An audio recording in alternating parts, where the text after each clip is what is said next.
An old woman rocks back and forth, sobbing incoherently. A voice off camera asks her, "What is wrong? Who hurt you?" "They all did. They all did," she responds.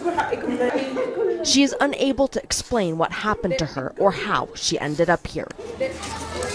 This was once a school, now turned sanctuary for people from across Homs, whose homes were decimated.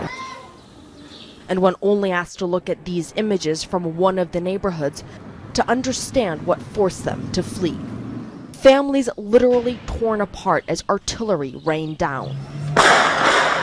Gunfire still rings out. They can't return anytime soon. Many of those here don't want to be identified.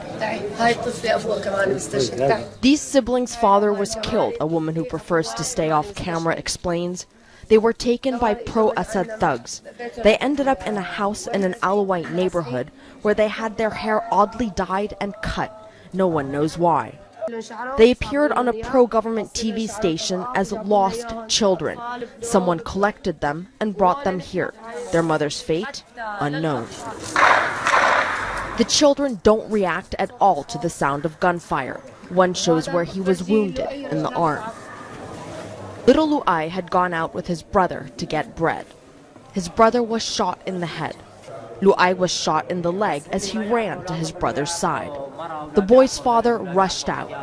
He was shot and killed. Lu'ai somehow ended up here among strangers thrown together.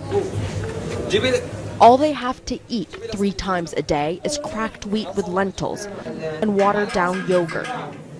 A volunteer says, "We cook and take care of around 300 people from all over Homs." Lunchtime conversation centers around death. This boy says his father was killed on his way home from his cousin's funeral. Once they are stabilized at various makeshift clinics, the wounded are brought here too. This man recalls how he was out getting food for his parents and 20 relatives crammed into a home. "I was stopped at a checkpoint," he says. "The soldiers searched my bags and then began to beat and taunt me.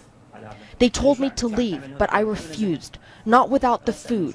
We need to eat, I begged them. They threatened to detain me. Forced to leave, he was then shot twice in the leg as he turned the corner."